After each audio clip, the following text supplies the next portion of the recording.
Hey. Time for the out-of-this-world story from our space. There's nothing simple about letting go of someone you care about. Close relationships are part of your identity. Whether it's romantic partner, best friend, or business partner, saying goodbye to an important person in your life can feel like losing a piece of yourself. Today on our space, butter up. Up first, there is a crowd. A new friend jams a wedge between OP and their partner. Girlfriend was chasing an engaged man. Partner started hanging out with a new friend group, which led to us drifting. Felt the breakup coming because of how distant she was becoming. Had a nagging suspicion and checked her phone to find out that she was actively chasing this guy in the group who was engaged. The story seems to be that 1. The guy was flirting with her. 2. She reciprocated and told him that we were broken up. 3. She started actively going after him. There were chats with her friends on how she could chase him. 4. The guy rejected her to stay with his fiancé. In July. 5. She was still texting the guy that they should stay friends, etc. I found out and gave her a chance to confess. She lied to my face that nothing was going on until I told her that I saw the messages. This was the first time I checked her phone in our 7 years together. Drove her and her bags to one of her friends' place and went no contact. I was a wreck for the first 2 weeks, but I've actually been doing better than I expected since. Probably because I already subconsciously knew it was going to end. Even managed to go on 2 dates in the 3rd week. Anyway, the friend reached out after 3 weeks to say that she wanted to pass me some stuff. I agreed to take it off with the friend, which ended being a couple of photos of us and an apology letter, hoping for a second chance. I read it but didn't say anything, and now she wants to meet. Truth is, I still feel something and care for her, so I'll probably meet her. She's saying that we shouldn't throw this away so easily, but I hate how none of this occurred to her while she was doing what she did. I hate how she didn't even have the decency to come clean when I confronted her, and hate how she made this entire year between us a lie. We can't ever work because I don't trust her anymore. I don't know how to believe that she isn't back just because she was rejected. And after almost 1 year of pushing me away, I realized I haven't even felt happy while with her this year. It just sucks that I know all of this and still feel so crappy. My friends hate her now, and I also hate her friends because they were in the know and were okay with her behavior. Everything about this screams it wouldn't work. I know what I should and need to do. I'm just afraid I'll waver, so this post is just to hold myself accountable, I guess.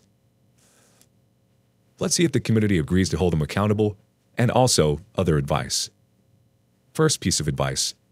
She will only do it again, especially if that guy breaks up with his fiancé. Keep her out of your life. She and her friends will only get better at hiding stuff, and she will only use you. She won't change. Your ex has no morals and has no problem cheating. Block her and delete her and ghost her. Somebody else suggests, you want the one to throw it away. She did that herself with the emotional cheating. Don't meet with her. Only reason she's reaching out to you is she got rejected by an engaged guy. You're her backup. She plotted behind your back with her and her fellow cheating enabling witches. In fact, I tell the friends' partners that they support cheating and this low moral character, and that boyfriends should be alert to them when they cheat. It'll just be emotional manipulation and a bunch of tears, and maybe self-harm.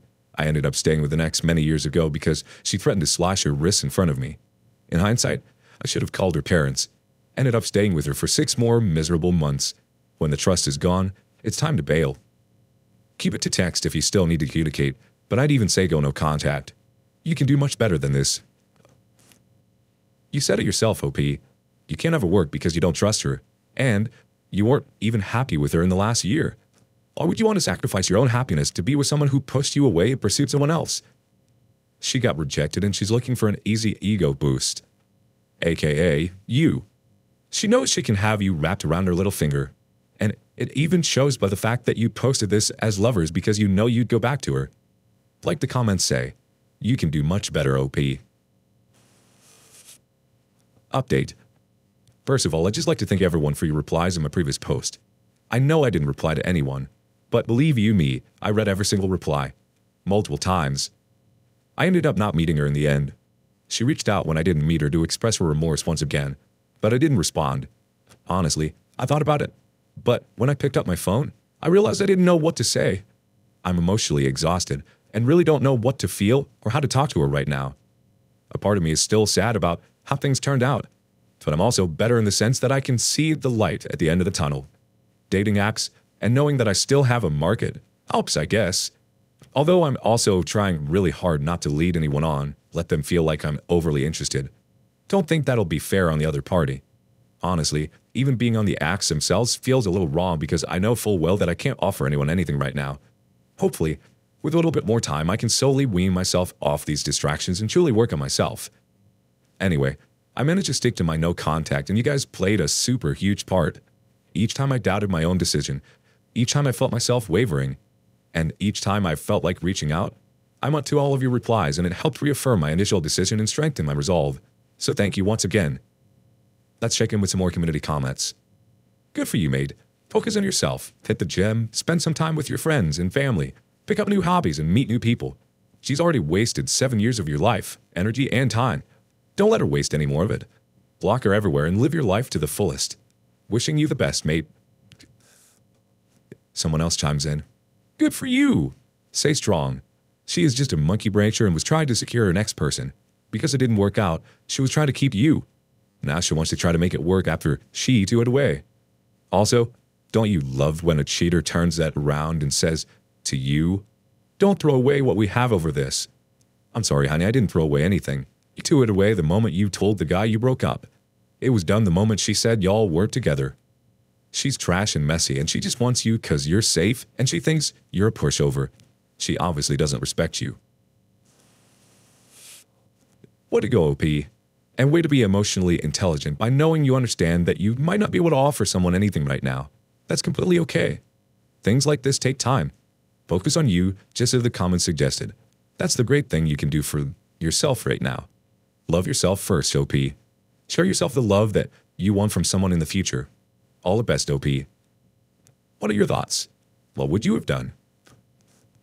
Next up, a cheater kills a perfectly good relationship. Losing part of your identity and finding yourself again. Hi all. I posted you a while back and got some good feedback and DMs of support. I very much appreciated it, and I've made so much progress, thanks in part to this sub. I just about 4 or 5 months post D-Day, after my wife of 7 years cheated on me and ghosted me when I found out. It killed me. I took it very, very badly, and for a good month or two, a tomorrow was something I was not very sure that I'd have. Our respective lawyers are the only ones communicating. For some context, we were apart due to immigration and university, graduate level. I'm speeding things along and getting the divorce in my country and am, I think, past the bulk of the hard feelings and stuff. I've accepted what has happened, and, to me, my wife is dead. I've seen her happy TikTok videos with her boyfriend, and at first it hurt, but it helped rip off the band-aid. I'm fully committed to myself now.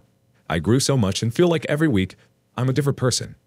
As weird as it is, I kind of like this feeling and I hope it never stops. I'm doing many things that I've never done before, like singing lessons of all things.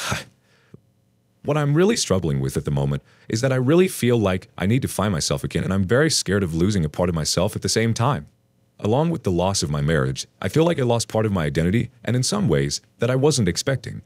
I moved to her country and learned the language, assimilated to an extent, and fell in love with her hometown. I was very passionate about the history and culture. My family's from here too. Along with some other passions and aspirations, this whole part of me seems like it's dying, for lack of a better word.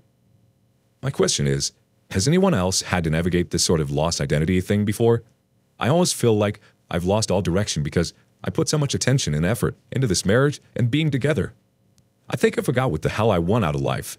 Some days I really don't even know who I am. I will admit, as troubling as it is also kind of liberating. Almost like anything is possible now. First off, I'm so sorry that you're going through this, OP. You're not alone. Honestly, you have lost yourself, but in the best of ways. You're not that person you were 5 months ago. You're not even the person you were yesterday. Each day you're growing and growing farther away from the person you once were, and there's so much beauty in that. Update. Ex-wife wants to fix things and then forgets to add a minor detail. Ex-wife cheated, gaslit me when I figured it out, and then ghosted me for the following 6 months. Finally, I get a message from her through my cousin, also her friend, and I won't lie, part of me was so relieved and happy because I used to love my wife, who in my eyes is dead now, and this brought back some glimmer of hope that I could have her back. Almost immediately, that thought was replaced with, oh no, I'm worth way more than this BS. Snap back to reality. So I've been very guarded, but very curious about what she could possibly want. Well, she wants to talk, so we get on the phone, and she breaks down just saying how sorry she is and how horrible she feels for what she did to me.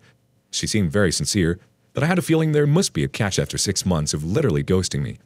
Maybe the new guy broke up with her, or something, I don't know.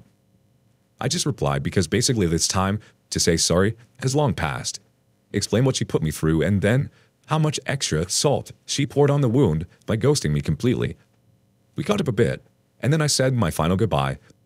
That was it. Finally some good closure, I thought. Well, the next day I get a message from an unknown number, claiming to be her friend, saying that my ex wants to speak with me because she wanted to tell me one last thing. So, curiosity got the better of me, and I accepted. I prepared my rebuttal for it if she decided to try and fix things, and what any sort of plan to do so would look like, and also how hopeless it would be. I had assumed she was going to propose we worked this through. Ultimately, my response would have been, good luck with that. We get on the phone as she starts talking, and she's completely a mess. She could barely talk, and then she finally says, "You deserve to know. I'm pregnant, and I'm so sorry." What a shock. At first, I was actually really happy because I thought, well, you made your bed, now sleep in it. But also, I started feeling more sympathetic because she is also now absolutely hated by her entire family and has nobody to support her at all. It's a really bad situation for her, and do feel very sorry for her. Unfortunately, that's the lesson she needed to learn. It seems like the new guy is abusive towards her, even knowing she's pregnant.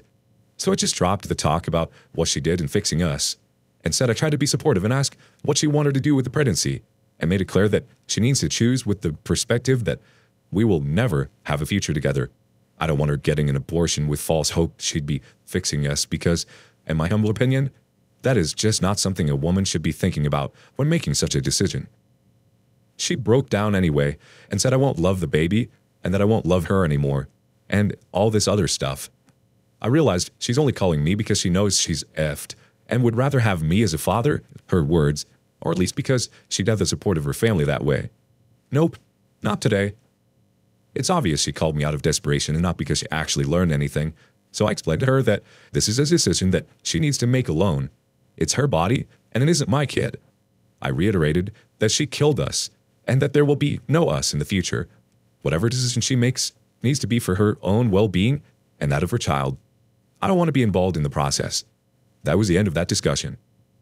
She messaged me today, again apologizing and saying that it's too late for her to get an abortion. I genuinely feel bad for her. Her fate is set in stone. But I also tried to be nice and say she'll get through this and to be strong, which is more than she deserves from me. She tried calling me honey and other pet names from before, and I shut it down, saying that is over, and her calling me that just means she's cheating on the new guy now too.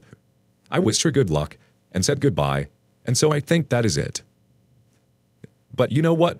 Maybe I was too kind, but I am proud of myself for resisting the urge to just blindly take her back, but also for managing to maintain my humanity after all the trauma she'd pulled me through. This entire situation is her fault, but I wish her the best.